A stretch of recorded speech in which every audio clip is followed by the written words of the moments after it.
السلام عليكم. النهارده هنتكلم على الدالة أو الأمر اللي اسمه إتر أو ITER، اللي هي أصلها iterable، يعني قابل للتكرار. وبالتالي لو إحنا عندنا ليست معرفة بالشكل اللي قدامي ده، إكس بتساوي ITER إتر، وبفتح أقواس كيرفي وجوه بقوم فاتح أقواس الليست اللي هي السكوير براكت وأحط فيها القيم اللي أنا عايزها. ناخد بالنا في البداية إن لون الأمر أو الدالة اللي اسمها إتر واخدة اللون البني. ده معناه إن إتر كلمة محجوزة عند بايثون، وهو عارفها وعارف إيه وظيفتها. وبعد كده بقول له برنت نيكست أوف إكس، اعرض لي النيكست أوف إكس. الأمر ده معناه إيه؟ معناه هات اللي بعده. كلمة نيكست معناها اللي بعده، يعني لما اعمل رن هيديني اول عنصر من عناصر الليسته اللي هو الرقم 10. هيديني اول عنصر اللي هو ايه؟ اللي هو رقم 10. وناخد بالنا بقى ان كل مره هنرن فيها هيدينا كام؟ هيدينا 10. لو جيت قلت له رن تاني هيديني برضو 10. رن تالت هيديني كام؟ هيديني برضو 10. لكن عشان الداله تفعل بشكل سليم لازم أكرر أمر الطباعة كذا مرة، لأن في أول مرة كان واقف على 10، في المرة اللي بعدها هيقف برضه على 10. ولما أقول له نيكست هيروح يجيب الرقم اللي بعده اللي هو 20، ونيكست هيجيب الرقم اللي بعده اللي هو 30. وبالتالي لابد إن أنا أكرر أمر الطباعة كذا مرة. وبالتالي لما أقول له اعمل لي رن للجزئية دي هيقول لي 10 20 30 40 50 60.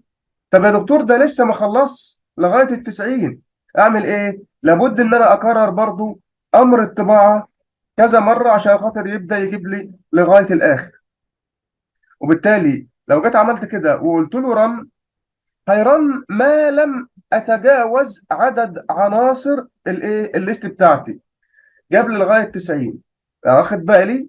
لو أنا زودت كمان أمر هيقول لي لا، أنت كده تخطيت عدد العناصر اللي موجودة، وبالتالي أنا هعمل لك إيه؟ أنا هعمل لك ايرور. وبالتالي لما أحط الأمر ده كده وأجي أقول له تاني رن، هلاقيه اداني إيه؟ هلاقيه اداني ايرور. هيقول لي خد بالك ستوب اتريشن. ستوب اتريشن معناه إن هو تخطى عدد عناصر الليستة اللي هي موجودة عندي. نفس الكلام اللي بيسري على الليست المكونة من أرقام زي ما شفنا دلوقتي، بيسري برضو على الليست اللي هي عبارة عن مجموعة أو عناصرها عبارة عن مجموعة من النصوص. فبالتالي لو أنا عندي حاجة بالشكل ده، إكس برضو هي عبارة عن لستة، والليست ديت هي عبارة عن عناصر، والعناصر ديت هي عبارة عن سترنج أو مجموعة من النصوص. أنا في الحالة دي برضو أقدر أعرض عناصر هذه الليست عنصر ورا الثاني عن طريق الامر اللي اسمه ايه؟ الامر اللي اسمه نيكست. وبالتالي في الاول لو جيت قلت له رن هيقول لي برضو اول عنصر هو خليل. لو جيت كررت امر الطباعه تاني هيعرض لي العناصر عنصر ورا الثاني. وبالتالي لما اقول له رن هيقول لي خليل واحمد. وبالتالي لو كررت امر الطباعه كذا مره وقلت له رن هيقول لي ايه؟ هيعرض لي عناصر الليسته بتاعتي عنصر ورا التاني. وبرضه لو زودت امر الطباعه عن عدد العناصر اللي هي المكونه للليست هيديني ايرور، ويقول له خد بالك انا هوقف الايتريشن بتاعتي لان ما بقاش عندي عناصر داخل الليست بتاعتك عشان خاطر اعرضها لك. طيب لو عايز اطبع طول كل كلمه فيهم اعمل ايه؟ هتقول لي والله ده احنا اخدنا امر قبل كده اسمه امر لن LEN. الامر ده بيعمل ايه؟ بيحسب لي اللينث بتاع كلمه معينه او سترنج معين او ايا كان السترنج معرف بالطريقه اللي هي على شكلها عامل ازاي. في الاخير هو بيديني طول هذه الليست او عدد العناصر او الكاركتر المكونه لمين؟ المكونه للليست بتاعتي. يبقى انا لو عايز اعرض طول كل كلمه برضو مع الامر برنت، بس هنا هقول له ايه؟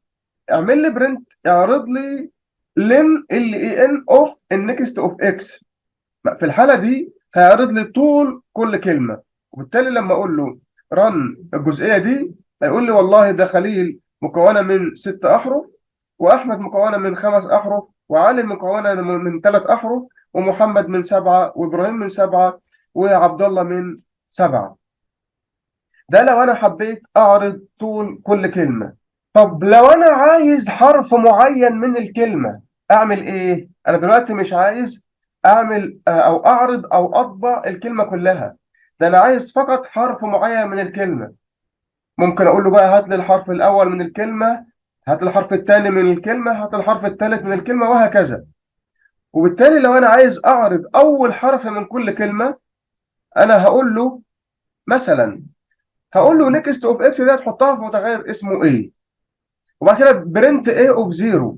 في الحالة دي هيعرض لي أول حرف من كلمة خليل. لو قلت له رن هيديني حرف الكي من كلمة خليل. لو أنا عايز الحرف الثاني هقول له A اوف 1، الحرف الثالث A اوف 2. طب لو أنا عايز الحرف الأول من كل كلمة، هروح أكرر الأمر ده كذا مرة. وبالتالي هقول له في الأول كده A بتساوي نيكست اوف إكس وبرنت A اوف 0. أكرر الأمر تاني A نيكست اوف إكس وبرنت A اوف 0. لو كررت الأمر ده كذا مرة هيروح يجيب لي أول حرف في كل كلمة موجودة عندي.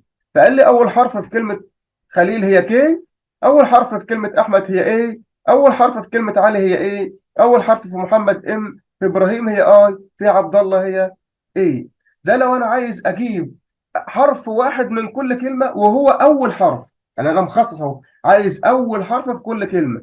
طب ماذا لو عايز الحرف الثالث؟ أقول له والله A أوف 2. كل مرة هقول له إيه؟ هقول له A أوف 2. يبقى أنا عايز الحرف الثالث في الكلمات كلها، هخلي الكلمات كلها A أوف كام؟ A أوف 2. وأفضل نازل لابد أخلي كله A أوف 2. وبالتالي لما اجي على الجزء ده من الكود واقول له اف 9 ران السلكشن، هيقول لي والله ده الحرف الثالث في كلمه خليل هو ايه، الحرف الثالث في احمد هو ام، الحرف الثالث في علي هو اي، الحرف الثالث في محمد هو اتش، الحرف الثالث في ابراهيم هو ار، وفي عبد الله هو حرف الدي. زي ما احنا شايفين بالشكل اللي هو قدامي ده. ده احنا عندنا كمان حاجه افضل من كده بكتير، اللي هي ايه؟ انا عندي الامر اللي اسمه اترابل ده. بدل ما انا بكتب ليست، والليست ديت مكونه من مجموعه من الارقام، والارقام بدخلها بايدي، انا ممكن استخدم الامر اللي اسمه رينج اللي احنا اخدناه مع بعض قبل كده، وهخليه هو اللي يكريت الارقام ده مع نفسه. هو اللي بيكريت الارقام لوحده من غير اي حاجه. وبعدين اقول له اعرض لي الرينج ده عنصر ورا التاني. وبعدين اقول له ايه؟ اعرض لي الرينج ده عنصر ورا التاني. بس ناخد بالنا، يعني أنا لو رحت زودت الامر بتاع برنت نيكست اوف اكس على عدد العناصر اللي جوه الرينج اللي انا مدخله، هيقول لي ايه؟ هيديني ايرور. وبالتالي لو انا قلت له ايتر اوف رينج اوف 20، احنا عارفين الامر اللي اسمه رينج اوف 20 ده بيعمل ايه؟ ده بيروح يكريت لستة من مجموعه من الارقام بتبدا من الزيرو بتنتهي عند الرقم 19. كويس جدا.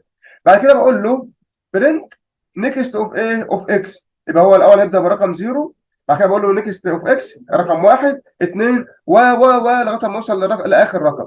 وبالتالي لو انا خدت الجزء الصغير ده بس من الكود وقلت له رن، هيقول لي ايه؟ هيقول لي 0 1 2 3 4 5 6 7. طب فين باقي لغايه 20؟ ما انا لسه ما عملتلوش برنت النكست.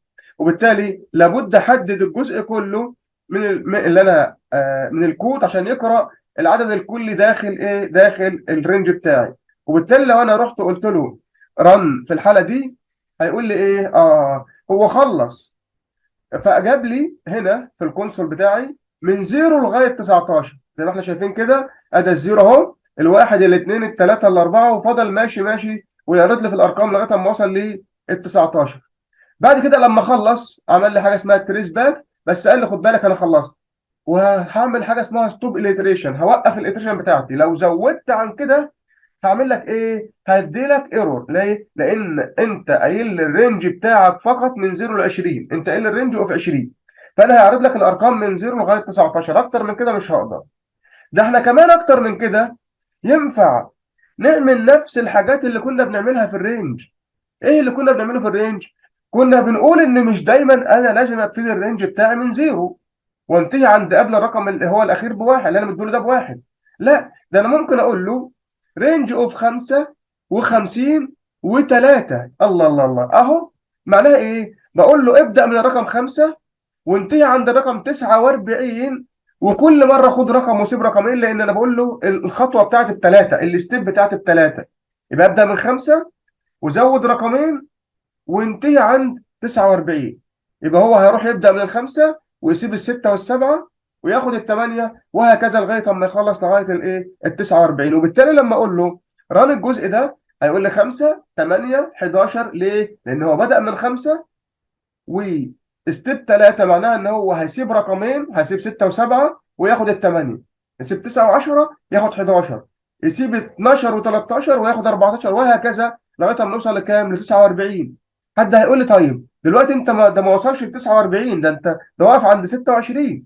هقول له لان احنا ما كررناش امر الطباعه. لو كررنا امر الطباعه بالشكل اللي هو قدامنا ده هيفضل ينزل لغايه ايه؟ لغايه اما يخلص لي الامر كله. وبالتالي لو خدنا دول كده كررناهم كلهم مع بعض كنترول سي، ونزلنا هنا قلنا له كنترول في، على قد بقى ايه؟ على قد احنا ما خلصنا هو هيطبع لي الارقام دي. بس لو تخطيتها هيقول لي بعد اذنك انا هوقف الايتريشن بتاعتي اهو، وقف لغايه 9 47، لان بعد كده هيسيب ال 48 وال 49 يجي ياخد ال 50 يلاقيها لا، ده ال 50 مش معانا، لان هي اللي هتوقف لي الرينج بتاعي، وبالتالي هيقف عند 47. بعد كده هيقول لي انا هوقف الايتريشن لان مش هينفع ادي لك ارقام تانيه، لان انا كده هتجاوز الرينج بتاعك.